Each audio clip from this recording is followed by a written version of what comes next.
BBC Audio presents Doctor Who, Warrior's Gate by Stephen Gallagher. Writing as John Lydecker. Read by Jon Culshaw. It was a mess of a planet. Too big and too far out from its sun. If it had ever had an atmosphere, it had lost it long ago. Much of the surface showed long ridges and layers, suggesting that water may once have run in the lowlands. Sharp-edged wadis cut by storms in desert country, and wide alluvial fans where the storm rivers had hit level ground and dumped their collected silt. Now the water was gone, boiled away millennia before along with the air, and there was only the endless landscape of pale yellow rock. There was also life. The Antonine killer was sure of it. He handled the controls himself, freeing all of the craft's sensors for the ground scan. Command base was over the horizon, and temporarily out of contact. Otherwise they'd be opening up a cell for him right now, as his reward for risking a scout ship so close to a planetary surface without the protection of electronic overrides. He stayed low, so low that he seemed to be racing his own shadow as he eased up and over the ridges. And he kept the scan at full power and at its widest angle. That would have earned more anger from command base, but the killer knew what he was doing. A wide angle meant a wider energy spread, and he was covering so much ground that a returning signal would be too weak to show. Even a raw cub, with his paws on the controls for the first time, wouldn't make such a mistake. But then a cub flew to please his trainers, and a killer, regardless of what command base might say, flew only to please himself. He could loop the planet until his motors failed, and still only cover an insignificant strip of its surface.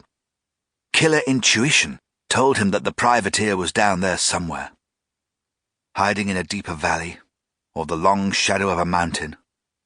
But the chances of fixing it with a scan were small. So he spread the beams as wide as they could go, and ignored the feedback on the screens. When the beam touched, the privateer would know it. The crew would assume they'd been spotted, and would try to break away. And their panic would be a flag to the killer. He'd slide around under them as their engines burned to escape the planet's pull, and he'd give them the belly shot, his favourite, a light, carefully placed charge into the vulnerable underside of the privateer, enough to shake the hull with the sounds of a glancing blow or a near miss. The privateer crew would thank their various gods for his bad aim, and put their ship into light speed before he could circle around for another try. And those grateful prayers would be their last. That was the beauty of the belly shot, the killer's speciality. It took out the power of the lightspeed motors and made that final jump spasmodic and self-destructive, a one-way trip to nowhere.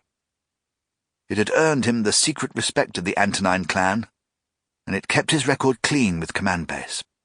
After all, the mandate was for search and capture, not search and destroy. But one way or another a killer has to be true to his nature. The sudden breakthrough of radio transmissions warned him that he was no longer screened from command base by the planet's edge. 3 of their ships gone. We took them out down by the sun. Any sign of the privateer? That was the voice of the control desk. 3 gone. That meant 3 clean kills by the brothers.